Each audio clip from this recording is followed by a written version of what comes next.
Hello and welcome to Homegrown Hangout. I'm your host, Homegrown, and today I'm going to talk to you a bit about Star Wars The Clone Wars.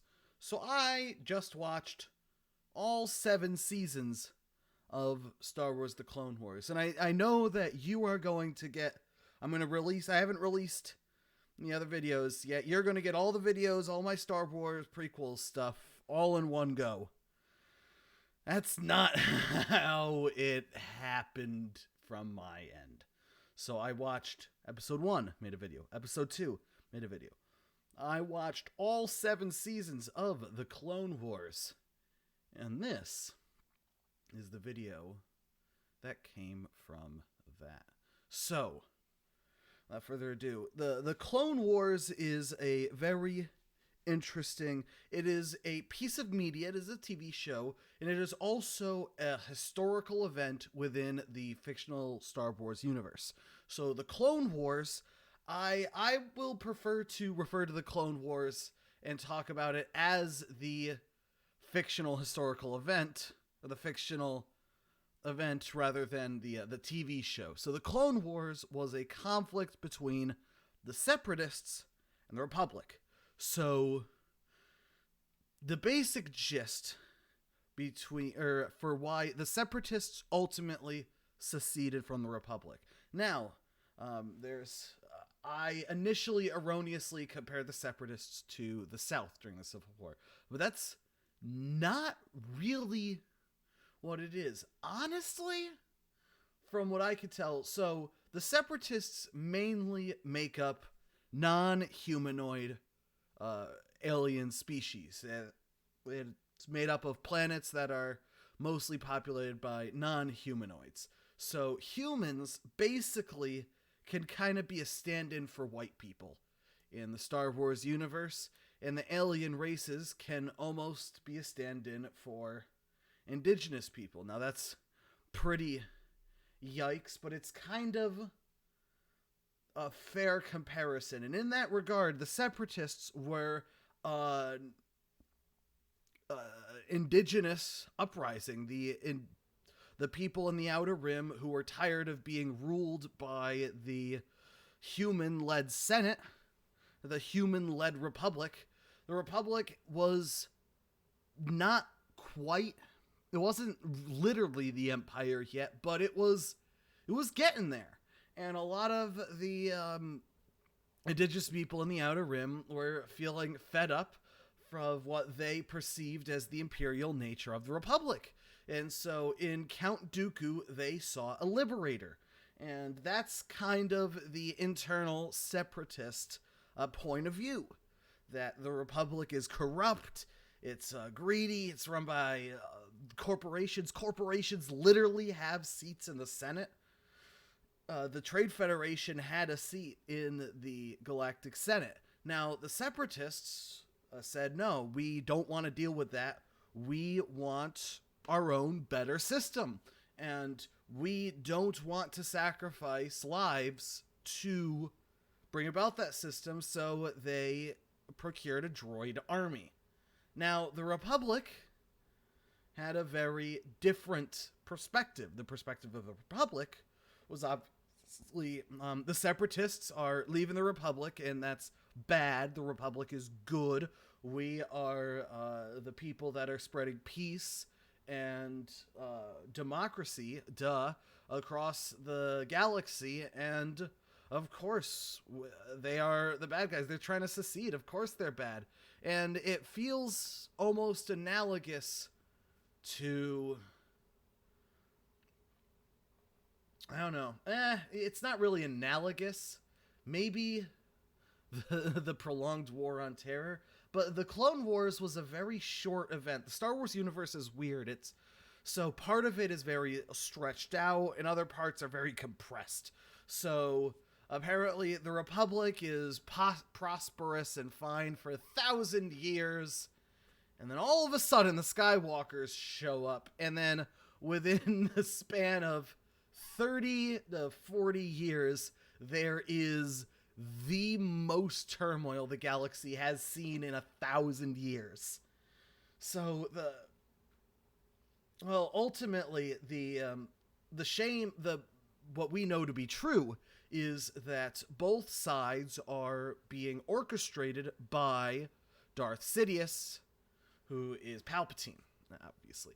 And Palpatine has the plan to make himself emperor.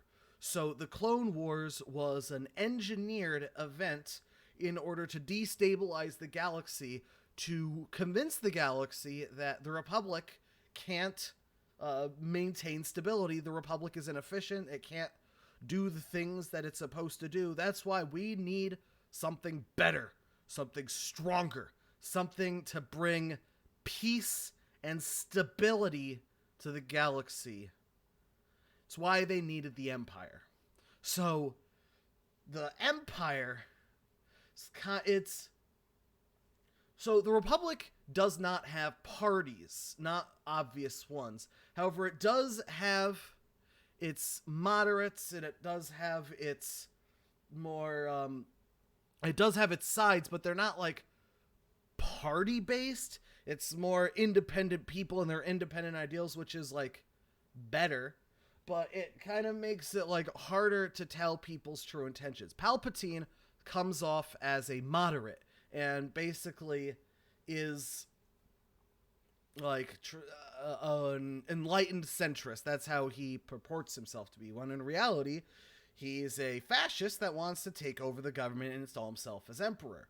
So a bit yikes. But that's not how the real world really works. The people in charge it's not a singular user of the dark side, the Dark Lord of the Sith. It's money. Money is power in our galaxy. And as a result, those people with the most money and power have the most influence over society. And they use that money and power in order to further a society that benefits them specifically. But let's go back to the Star Wars. Now, what else is there to say? That Anakin has been groomed to be in the position that he was, to become Vader. And ultimately, I think Anakin was uniquely positioned to be a liberator of people. Anakin was a slave. He could have been like the champion of ending slavery across the galaxy. And that's what his initial goal was. He set out to free the slaves. That's why he wanted to join the Jedi Order.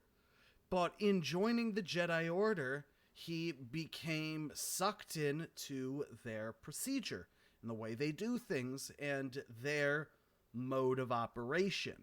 And in doing so, he was co-opted and not able to make any real legitimate change. Now, the one thing I did leave out was Order 66, which is like there's no way you could put like inhibitor chips in like the real soldiers. So it's a neat little like alliterative like narrative device. It's not really super analogous. Like you can't like the Jedi were the leadership of the Republic military. They were the generals. The Jedi became generals. And in doing so, they became like part of like they became fully integrated into the goings on of the Republic. The Jedi should not have been the military. Honestly, I feel as though there should have been like separatist Jedi. Like the separatist, although the separatist leadership was corrupt, the people had noble goals. The people wanted to be free of the Republic. And as someone who's living under a quote-unquote republic, I could very much understand the desire to be freed from it. Too bad that it became immediately it was like a corporate client state of the Trade Federation. That would be like, hey, I don't like the U.S., so I want to secede and start my own state. Oh, who's our backer? Walmart and Amazon. They are the backbone of our new state. That's not based. That's quite cringe. We are now 10 minutes in, and I kind of rambled on. I meandered a bit, but I think I hit all the points I really wanted to. About how about the Clone Wars and that great galactic conflict. And without further ado, I am about to watch Revenge of the Sith and probably record that video tomorrow, because it's going to be too late to record when I finish. So thank you so much for watching. Please hit subscribe, hit the bell icon, comment. I'm on Facebook. If you're here, you've already liked me on Facebook. And thank you. If not, go like me on Facebook. That's where I spend most of my time. I post memes and argue with random strangers. You don't see the argue, you just see the memes, but I like to argue. So, yeah, have a fantastic day. May the Force be with you. And, yeah, I love you.